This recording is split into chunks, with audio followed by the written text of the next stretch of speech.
Hello people! Tudo bom? Então aqui a gente começa mais um vídeo no canal Júlia História e como prometido, a gente vai ver o terceiro vídeo sobre Idade Média. Então vamos lá para o terceiro vídeo sobre a Idade Média. Toca o play!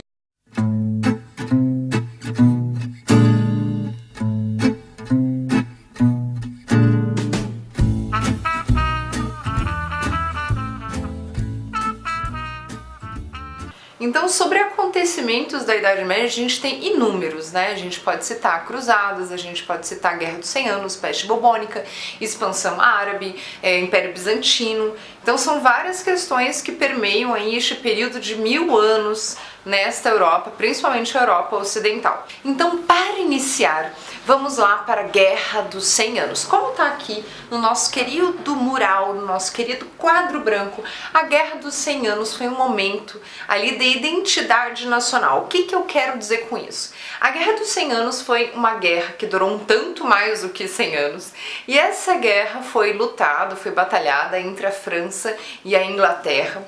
No início dessas batalhas, eram aristocracias feudais que estavam lutando.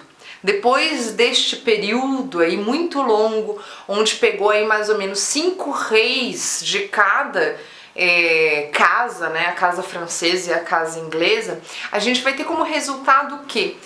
Um fortalecimento da identidade nacional, essa questão do nacionalismo tão importante para a Idade Moderna, especialmente no caso da França. Porque a França vai passar a ter o quê? Uma identidade nacional que vai possibilitar mais adiante a formação do que a gente chama de absolutismo, este rei que concentra muitos poderes em suas mãos. A Guerra dos 100 Anos ela começa em 1337 e ela vai acabar ali em 1453. Então vejam bem, são mais de 100 anos. Só que veja bem, a gente não tem uma guerra sem interrupção. A gente tem uma guerra que tem batalhas, diversas batalhas. Essas batalhas somam-se aí mais ou menos 100 anos. Então, onde é que aconteceram essas batalhas? Principalmente na França e nos Países Baixos atuais. Então, aconteceu também por uma questão econômica, principalmente por uma questão territorial.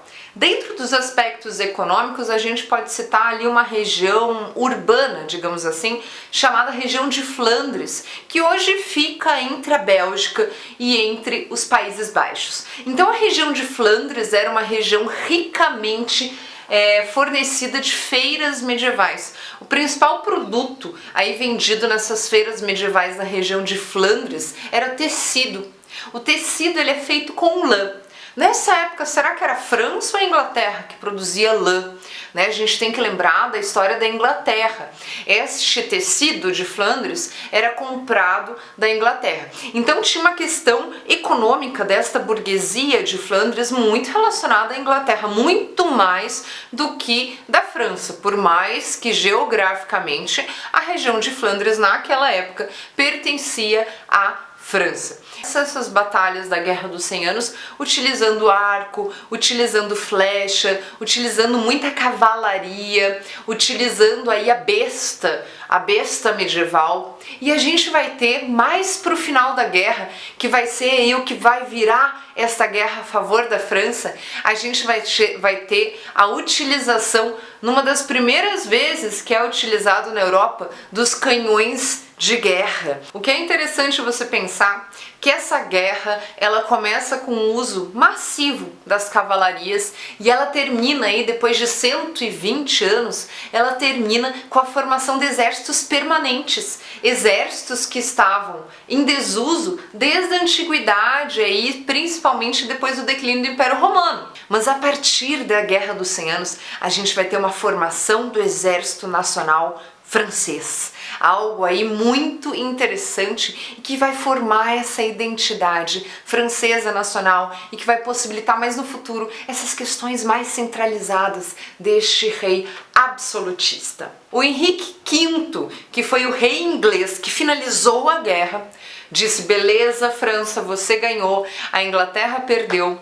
O Henrique V, ele só nasceu 80 anos depois do início da Guerra dos 100 Anos. Então foi uma guerra aí que deu fim a essa Idade Média, já lançando características que vão aí ser importantes na Idade Moderna. Tranquilo, pimpolhos? Um abraço muito grande e até mais. Vocês querem ver o Zezinho? Vou trazer o Zezinho, peraí. Atualizando, Zezinho, 9 meses, 9 quilos, sem raça definida e muito amor. Né, Zezinho?